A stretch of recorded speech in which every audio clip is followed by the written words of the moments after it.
A paz do Senhor para todos que nos assistem e nos ouvem através desse canal. Nós estamos aqui, mais uma vez, para aprendermos juntos a respeito das Escrituras Sagradas, a respeito da Palavra de Deus. E o livro em evidência é o livro de escatologia, né? Nós já estudamos e vimos alguma coisa a respeito da etimologia dessa palavra, né? Que escato no grego são os últimos, e com o sufixo logia, que é estudo dos últimos dias, os últimos tempos, estudo dos tempos finais. E é nesse teor que nós estamos aqui aprendendo a respeito das Escrituras, né? A respeito dos fins, do fim dos tempos. Tá certo? O capítulo em evidência é o capítulo 3, né? Unidade 1, capítulo 3, lição 1. O tema central desse livro é revelações e juízos para o fim dos tempos. Nós sabemos que existe um fim para todas as coisas e muitas vezes precisamos permear, né, estudar para podermos nos embasar e entender qual vai ser o fim de todas as coisas, né? Tá certo? Precisamos aprender isso, que a Bíblia direciona isso, né? Falamos um pouco sobre o arrebatamento. Na aula passada, falamos a escatologia no aspecto histórico, né? Como que Israel enxergava, né? A gente viu que no livro nos 5 primeiros livros das Escrituras Sagradas, da Bíblia, o Pentateuco, não se dá uma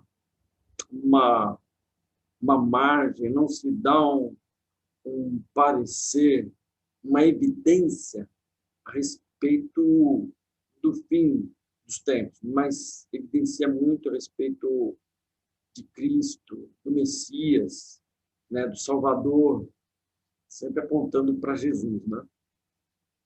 Certo? E essa escatologia daqueles tempos, né? Apontando sempre para o final, né? Escatologia, doutrina e interpretação. Nós também falamos um pouco a respeito da importância de aprender, porque doutrina é ensino, né? E nós precisamos aprender. O homem sábio, ele consolida sua força no conhecimento. E a interpretação, ela é extensa, né? Ela é ampla. Muitos vêm interpretando de muitas formas. Mas qual a forma correta, né? Como é que eu vou saber, né? Mas as Escrituras, elas ensinam, a Bíblia ensina a Bíblia, né? Então, tudo aquilo que eu quero aprender da Bíblia, nos 66 livros, um livro vai apontando o outro, né? Tá certo? E assim nós vamos consolidando o nosso conhecimento e a nossa força em Cristo Jesus. Métodos. Aqui no capítulo 3, nós vamos falar um pouco a respeito das técnicas na análise da escatologia. Existem técnicas, né? Não é aleatoriamente. Eu li o livro de escatologia e entendi. Não, podemos entender errado e isso pode ser agravante, porque nós precisamos interpretar o que é certo. Para se conhecer a interpretação escatológica, é necessário conhecer todo o processo na investigação dos escritos escatológicos. Então, quando eu leio Apocalipse, eu preciso investigar também no livro de Daniel, que é um livro escatológico, alguma coisa em Ezequiel. Paulo também escreve nas suas cartas a respeito dos tempos finais. Então, toda essa somatória de busca e conhecimento das Escrituras vão apontar para uma resposta mais ideal, para uma interpretação mais corretiva, né? Uma interpretação mais correta, mais assertiva, né? Tá certo? Então, para se conhecer a interpretação, um processo de investigação, de conhecimento, não é aleatoriamente. Posso conhecer As escrituras hoje já estou entendendo tudo. Não, vai o tempo, precisamos sentar, aprender com quem já aprendeu. Os métodos de interpretação. No 3.1, conhecer e aplicar de maneira correta as técnicas de interpretação auxiliam na pureza do significado do texto, pois evita-se o acúmulo de interrupções. Para nós aplicarmos uma interpretação correta, é preciso conhecer as escrituras, né? E é preciso conhecer as técnicas também. Porque as técnicas, elas vão orientar, auxiliar naquilo que é o significado. Se tem alguma coisa perdida e não entendi, precisamos estudar, avaliar, buscar, para poder entender, né?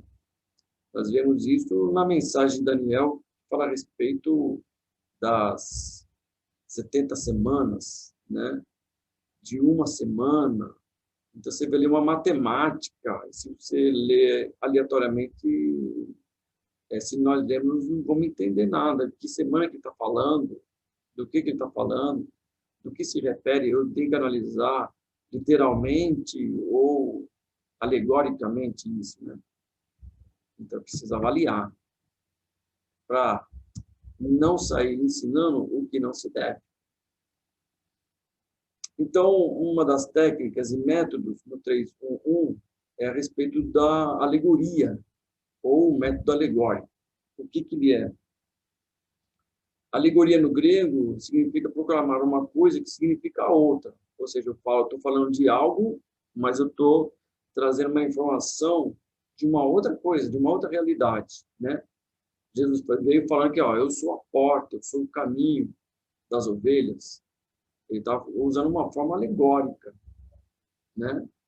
Ou seja, ele está falando o seguinte, que eu sou o acesso, certo? É isso.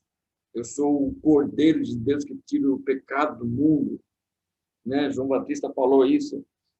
Isso aí, o Cordeiro de Deus que tira o pecado do mundo, é o Cordeiro de Deus. Né? Se eu não for analisar de uma forma alegórica, eu vou errar, né? Nós vamos errar, né? Certo? Então é isso, alegoria é você trazendo palavras, mas querendo informar trazer uma outra informação, transmitir um outro ensino. E Jesus falava muito por parábolas, que é no sentido alegórico.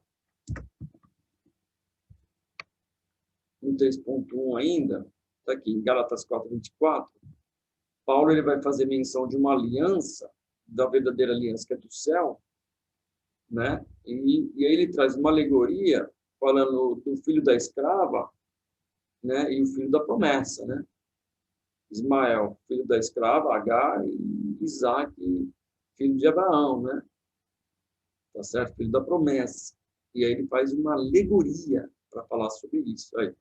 E aqui em Gálatas 4 fala assim, o que se entende por alegoria, porque estas são as duas alianças. Uma do Monte Sinai, gerando filhos para a servidão, que é Agar, e aí ele dá continuidade. E outra, como filho da promessa, que vem da geração de Abraão. Então, Paulo, ele usa esse momento fazendo uma alegoria dentro das escrituras sagradas. Então, ele não enfatizou uma figura metafórica, uma metáfora, mas uma alegoria dentro do embasamento das escrituras. Né? Ainda no 3.1.1, tem algumas considerações que nós precisamos fazer em relação ao método alegórico. As considerações. Se o sentido de uma profecia é literal, não se pode interpretá-la alegoricamente, para que não se perca o sentido. Né? Então, se o sentido de uma profecia é literal, ou seja, aquilo que está escrito não é uma realidade, não é uma figura, então eu não posso interpretar como uma figura, senão eu vou mudar o sentido dela, né? Eu vou trazer uma outra interpretação. Então, nós precisamos entender quando eu estou tratando do sentido alegórico, quando Jesus está falando disso, e quando Jesus realmente está sendo literal, né? Jesus andou sobre o mar. Muitos têm isso como alegórico. Não, Jesus não andou sobre o mar. Ele foi uma alegoria, né? Mas ali o sentido é literal, ali não é alegórico. Jesus desapareceu quando ele andava com os discípulos de Emaús, ele partiu com a Bíblia, diz que ele desapareceu. Muitos vão entender como uma alegoria, não, desapareceu porque ele saiu, foi embora. Mas não é isso, não, ele desapareceu mesmo, né? Ele desapareceu, literalmente. Jesus desapareceu. Por quê? Porque Jesus estava num corpo ressurreto, né? E como é que eu vou explicar isso? Se ele passou pelas portas, e a Bíblia fala que as portas estavam fechadas. Entrou pela janela. Eles vão tentar trazer alguma explicação.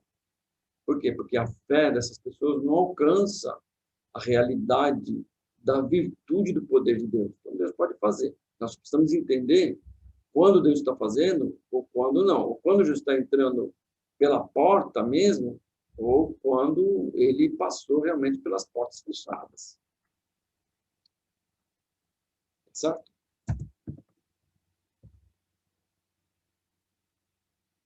Considerações, ainda dentro das considerações. Quem faz alegoria está sempre buscando um sentido espiritual do texto. As duas testemunhas do Apocalipse. Quando nós analisamos um texto, e nós podemos analisar de uma forma analógica ou de uma forma anagógica. A forma anagógica é você olhar para um texto e buscar um sentido espiritual, buscar um sentido oculto, o que ele estava realmente querendo falar, né? E nessas duas testemunhas, muitos falam que é livro, outros falam que é Enoque, outros falam que é a Bíblia, outros falam que é a igreja.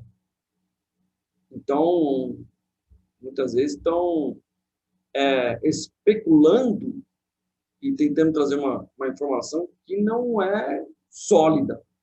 Então, aquilo que a Bíblia não fala, é melhor esperar e buscar para tentar entender dentro da Bíblia. Se for fora disso, é especulação. E a internet está cheia de especulação. E nós precisamos tomar cuidado com isso.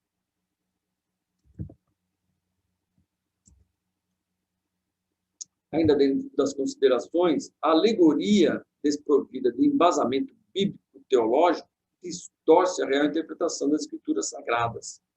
Ou seja, se eu não tiver um embasamento da Bíblia na visão teológica, de estudo, de sistematizado, de um livro explicando o outro, a organização dos fatos dentro do tempo de uma cultura, nós vamos nos perder.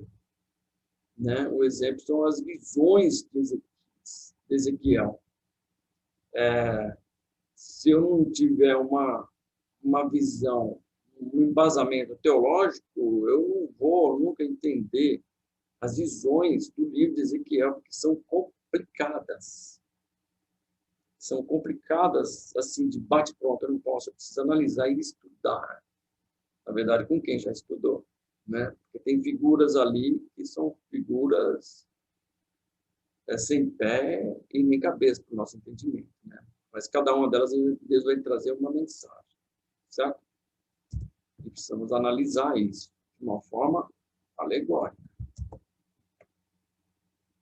Eu terminei essa parte aqui dessa lição, no capítulo 3, e na próxima aula nós vamos falar sobre a lição 2, dando continuidade. A nossa referência é o Instituto Bíblico da Assembleia de Deus, IBAD, e da Manhangaba, São Paulo, nosso núcleo IBAD Glória.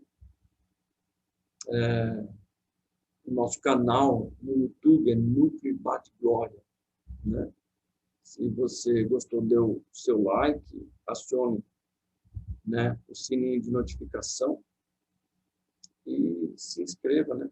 Isso vai nos ajudar a divulgar o reino de Deus através da sua palavra, através desse canal. Certo? Um forte abraço para todos. Fiquem na paz do Senhor.